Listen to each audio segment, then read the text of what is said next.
The thing you all want to know this morning is Nazanin coming home? The woman who will know more than anybody else is the Foreign Secretary. She's with us. Good morning. Thank you for joining us. Good morning, Kate. Is she coming home? Well, we are working very hard, and I've made a priority as Foreign Secretary to secure the release of Nazanin, Anousheh and Murad, who are all detained in Iran. We've also made it a priority to pay the debt that we owe to Iran, but I can't say anything more than that, I'm afraid. Tell us about the debt. 400 million quid, thereabouts, as a result of tanks that were paid for but then never delivered. Where are we with that? Well, we have been clear this is a legitimate debt that we do owe Iran, and we have been seeking ways to pay it. How can we pay it if they're sanctioned and they can't get the money? Well, I can't go into details, I'm afraid, but we are looking for ways to pay it, and we have been very clear it is a legitimate debt that the United Kingdom owes Iran. Could it be through, as has been suggested by a previous Foreign Secretary, through medical equipment and medicines and the like? Well, as I've said, we're looking at ways of paying that debt. That is a separate issue from the issue of the detainees. It was one of the first things I did as Foreign Secretary was met the Iranian Foreign Minister to urge him to release the unfairly detained British people, namely Nazanin, Murad and Anousheh. We continue to work round the clock to achieve that. Come back to that in a second. If I could just seek further clarification as far as the debt is concerned. Has that actually been paid in one way or another at the moment, as we speak this morning? I can't say anything more about that at this moment. OK. What can you tell us about where the three dual nationals are right now? I'm afraid, Kay, I also can't say anything about that at this stage. OK. What I can tell you is that we are working extremely hard to secure the release of the detainees. We have been working very hard to do that over the past few months. We are in discussions, as the Prime Minister has made clear, but I can't say anything else at this stage. I'm very, very sorry not to be able to say anything else, and I know how desperately the families want to see their loved ones back, but I really can't say anything else at this stage. Of course, and we're just asking questions that everybody at home will be asking this morning. Everybody very excited about the prospect of these three dual nationals finally being able to come home. Has the dial moved at all over the last few days? As I say, we have been having discussions. I met my counterpart, the Iranian Foreign Minister, back in September. We've been in regular touch since. We do have a team in Tehran, but I absolutely can't say anything else at this stage. Do you know when you might be able to say more? No, I don't. OK. Let's move on then. But, I mean, obviously we are incredibly hopeful that it looks as though the tone has changed somewhat as far as dealing with Iran is concerned. And there have been lots of times when her husband has been desperate and her young daughter has now, of course, come to live in the UK. So they are hoping against hope that she and the other two will be coming home. It's a desperate situation, and you know, my hearts are with the families who have suffered so greatly, and of course with Nazanin, Anousheh and of course Murad as well. Yeah, OK. So obviously you'll update us as soon as you know more, but at this stage you can't tell her. We know that she got her passport back yesterday. Obviously that's what her MP tweeted, but that's moving in the right direction, isn't it? I can't say any more, I'm afraid, Kate. I really can't. OK. The team in Tehran, obviously, is an interesting move as well. And you've been on my programme before and said that it is a legitimate debt that does need to be paid. So, you know, we'll take what we can from that. As far as Ukraine is concerned, we also heard that 3 British nationals were killed in the explosion near the Poland border over the weekend. Do we know any more about that? We don't have any more information about that. What we know is that Vladimir Putin's plans are not going according to plan. He's not making the progress expected. And we know the sanctions that we've put on are working. They're having a debilitating effect on the Russian economy. Yesterday, we announced 370 more designations of individuals and oligarchs. We've now designated over 1,000 individuals and entities, more than either the US or the EU. So we are really putting the pressure on everything from banks to the oil and gas industry to the luxury goods industry and to individuals in Russia. And those sanctions are really beginning to bite. And we're working very, very closely with our allies to do this, because Putin only understands strength. And he will only understand when we successfully stop the funding into the Russian war machine by debilitating the Russian economy, but also we're helping the Ukrainians with their struggle by providing the defensive weapons. My colleague, the Defence Secretary, has supplied NLAWs into Ukraine. We're working with other allies to do that. And we just need to step up these efforts, because what we can see is that his offensive isn't working. It's, of course, having a horrendous and devastating effect on the Ukrainian people. We're doing all we can to support with humanitarian aid. But what we need to do now is step up that pressure on Putin to secure the withdrawal from Ukraine and to end this appalling war. Will there be more sanctions to come? There will be more sanctions to come. As I've said, we've already sanctioned over 1,000 individuals and entities. We've sanctioned 10 major banks along with the United States. The EU have sanctioned 3 banks. We'd like to see them sanction even more banks. We want to see a full SWIFT freeze. Currently, we've frozen SWIFT for a number of banks, but not all of them.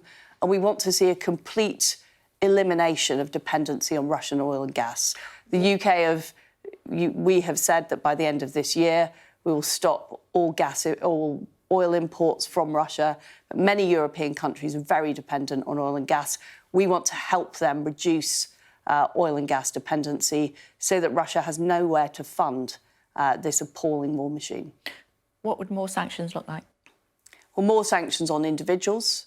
We've got more individuals on our list, more companies, and more sanctions collectively with our allies on the oil and gas industry, as well as encouraging more countries to put sanctions on.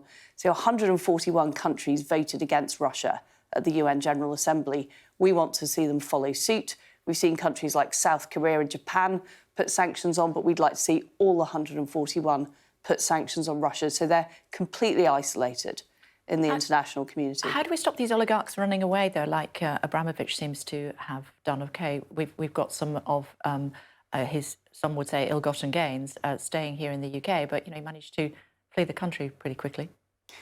This is why it's so important to work with our allies across the G7 and beyond. So there simply is nowhere for these oligarchs to hide. There is nowhere it is legitimate for them to live their lifestyles, have their yachts or have their planes. And that's why we've had a total ban on Russian planes into the United Kingdom. We've also done the same for vessels, and we're encouraging all of our allies to do that. And we're working with our G7 partners on a task force on targeting these assets. Under what circumstances would Abramovich be welcome back to the UK? Well, we have put these sanctions on because of the appalling war that Putin has unleashed. And the first thing we need to see Putin do is withdraw his troops from Ukraine. And then we need to see an end to the threats to Ukraine. We need a positive settlement for Ukraine that guarantees Ukraine's sovereignty and territorial integrity. And who knows what might happen after that? Clearly, Ukraine has already been devastated. We've seen the appalling scenes in the cities across Ukraine, and there will need to be discussions about how the rebuilding is paid for.